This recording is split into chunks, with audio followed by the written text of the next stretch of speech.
Monsieur le Président de la Commission des finances, du budget, de la comptabilité publique, des affaires économiques et de la production,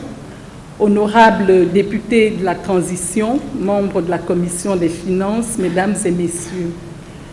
Avant toute chose, je tiens à vous exprimer ma profonde gratitude pour l'opportunité de présenter devant cette auguste assemblée, c'est également la première fois que j'y suis, le document de cadrage macroéconomique des investissements du Gabon. En ma qualité de ministre en charge de la planification et de la prospective, permettez-moi de replacer cet exercice dans son contexte. Il s'agit de ma toute première intervention en ces lieux symboliques à un moment charnière de notre histoire nationale. Histoire qui est marquée par une volonté affirmée d'amorcer une transformation profonde et durable de notre pays sous l'impulsion de la Ve République. Le Gabon vient en effet de franchir une étape décisive en concluant de manière exemplaire une transition politique majeure scellée par l'élection de son Excellence Prince Clotaire Oligui Nguema à la magistrature suprême. En tant que président de la République, chef du gouvernement et chef de l'État, il porte une ambition claire, bâtir un édifice nouveau fondé sur le bien-être de chaque Gabonaise et de chaque Gabonais. Ces évolutions politiques marquent l'avènement officiel de la Ve République, riche de promesses et d'opportunités, mais aussi de défis, nous en venons de les écouter, que nous devons relever collectivement avec vigueur, audace et lucidité. Les attentes des populations qui ont massivement adhéré au projet de société porté par le gouvernement nous imposent un devoir de performance. Il nous revient donc d'identifier et de mobiliser les leviers les plus efficaces et efficients pour répondre à ces aspirations légitimes. Ainsi, le débat d'orientation budgétaire de cette année intervient dans un contexte particulier qui nous invite à répondre de manière structurée aux impératifs de développement et de croissance économique de notre cher pays, le Gabon. Monsieur le Président, honorables députés, les échanges que nous avons aujourd'hui exposent les grands axes des actions à entreprendre. Il s'agit de s'inscrire dans une dynamique claire, mettre en œuvre des mesures structurantes capables de stimuler une croissance inclusive, durable et soutenue. Pour ce faire, plusieurs atouts stratégiques de notre pays seront mobilisés. Entre autres, il y a notre position géographique qui est avantageuse au bord de l'océan Atlantique, notre stabilité politique, ainsi que la richesse encore sous-exploitée de notre capital naturel, notamment dans les secteurs de l'agroforesterie et de l'économie bleue. C'est dans cette perspective que nous élaborons actuellement, comme vient de le souligner le ministre d'État, un programme national de croissance et de développement qui est structuré et qui sera adossé à un plan d'investissement ambitieux et une stratégie de mobilisation de ressources adaptées. Cette stratégie vise à aller au-delà du financement sur ressources propres en valorisant des instruments innovants tels que les partenariats publics-privés, les investissements privés et d'autres mécanismes de financement alternatifs pour notre économie. Le programme national de croissance et de développement vise à relever les défis structurels de notre économie en proposant des programmes stratégiques à moyen terme, c'est-à-dire sur 4-5 ans, capables de transformer les potentialités du Gabon, de stimuler la croissance économique, de réduire la pauvreté et les inégalités, ainsi que d'assurer une prospérité partagée à l'ensemble de la population. Ce cadre de référence en matière de planification et de développement permettra de traduire en actes la vision du président de la République, alignée aux orientations de la vision prospective Gabon 2050 et sera également aligné aux engagements internationaux en matière de développement durable et ceux de l'agenda 2063 de l'Union africaine. Il permettra donc de décliner au niveau de chaque secteur des objectifs clairs et mesurables et des actions prioritaires à entreprendre. C'est dans cette optique que les orientations stratégiques du cadrage macroéconomique et budgétaire 2028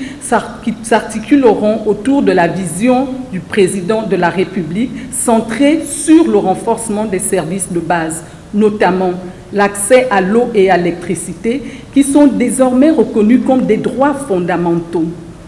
Cette approche, vous conviendrez avec moi, marque un tournant historique dans la politique sociale de notre pays. De même, la volonté d'ériger un système de santé souverain et performant, capable de soigner localement et d'attirer le tourisme médical, illustre la détermination des hautes autorités à renforcer l'autonomie sanitaire. L'économie digitale, comme ça l'a été rappelé, est également mise en avant avec la création d'un pôle d'excellence qui vise à transformer une élite capable de porter le Gabon à l'avant-garde du numérique en Afrique et dans le reste du monde. Parallèlement, la jeunesse, considérée comme un levier majeur du développement, fait l'objet d'un soutien particulier à travers le renforcement de l'offre de formation, du développement des pôles agricoles innovants et un programme de microcrédit dédié à la création d'emplois pour endiguer le chômage structurel des jeunes. Les infrastructures ne sont pas en reste, avec un accent mis sur l'extension du réseau routier national et la facilitation de l'accès à la propriété via des programmes fonciers innovants afin de dynamiser l'aménagement du territoire et le développement durable. Pour revenir sur la digitalisation, celle de l'administration et la mise en place de mécanismes efficaces de lutte contre la corruption traduisent une ambition de modernisation institutionnelle et de bonne gouvernance. Des initiatives culturelles et sportives complètent cette vision en valorisant les talents nationaux et en renforçant la cohésion sociale. Monsieur le Président, honorables députés, sur la période 2023-2025, les autorités de la transition, donc vous, ont répondu à une demande sociale immédiate d'ampleur et impulsé une croissance économique qui s'est traduite par un effort d'investissement important, particulièrement dans les secteurs sociaux et les infrastructures. De fait, avec la concrétisation de la vision du président de la République à travers le programme d'investissement public dans les secteurs clés tels que l'énergie, le transport, et là nous parlons des routes, des chemins de fer et des infrastructures numériques pour soutenir la croissance et créer des effets d'entraînement sur les secteurs productifs comme les mines, l'agriculture, l'industrie, le tourisme et bien d'autres. C'est dans cette optique donc que le gouvernement ambitionne de positionner le pays sur une trajectoire avec un taux de croissance à 2 chiffres, comme vient de le rappeler Monsieur le ministre d'État, en mettant un accent particulier sur les programmes suivants: l'eau et l'énergie. Il s'agira de poursuivre l'amélioration de l'offre de services énergétiques et hydrauliques par le renforcement et la modernisation des équipements et la recherche d'un mix énergétique qui favorise l'amélioration de la compétitivité de l'économie. Sur le plan des transports, il s'agira de poursuivre la réhabilitation et l'extension du réseau routier, d'améliorer la navigabilité de l'Ogooué, faciliter les transports des minerais, fluidifier les transports aériens, renforcer et accroître les activités portuaires. Et d'ailleurs, la construction prochaine du nouvel aéroport d'Andem et le lancement des études pour la concrétisation des projets de construction du chemin de fer sur l'axe Belinga-Boué-Mayumba et du port minéralier en eau profonde de Mayumba confortent cette ambition. Sur le plan de l'économie numérique, il est également noté qu'il sera mis en avant pour le renforcement des infrastructures numériques avec la mise en place de data centers permettant d'assurer souverainement la protection et la gestion des bases de données.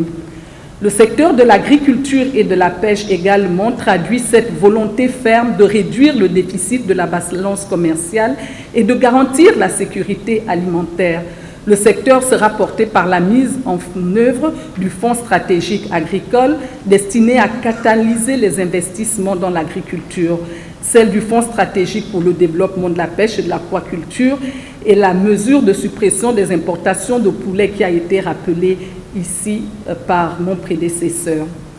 En matière de développement social, il y a la santé,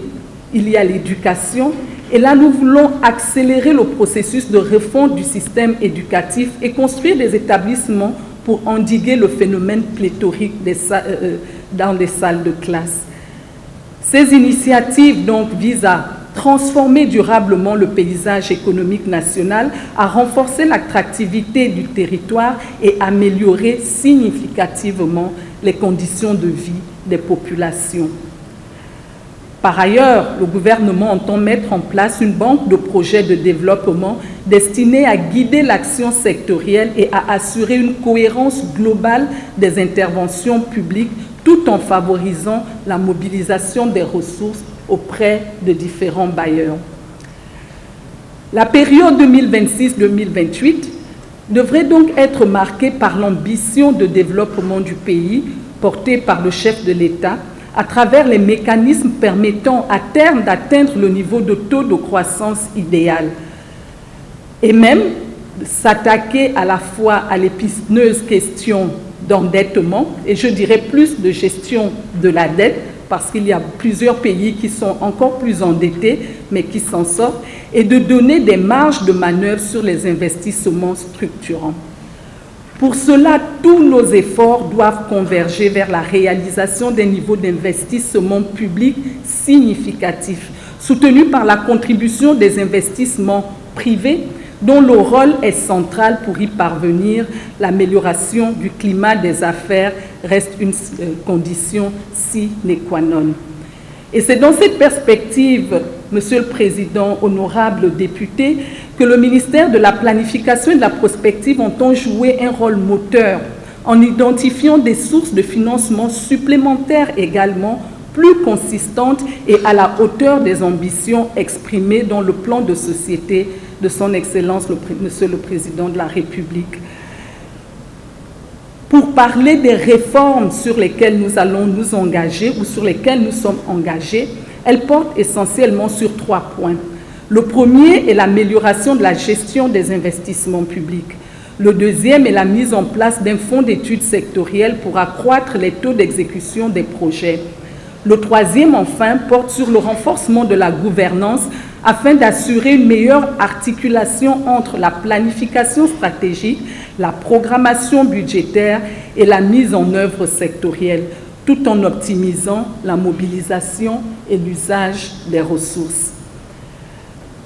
Sur la gestion des investissements publics, il s'agira d'aligner les investissements avec les priorités nationales intégrées dans le Programme national de croissance et de développement, d'élaborer des plans d'engagement des projets d'investissement inscrits dans le programme d'investissement public, de rationaliser les choix budgétaires, notamment en réduisant le niveau des dépenses non productives au profit des investissements publics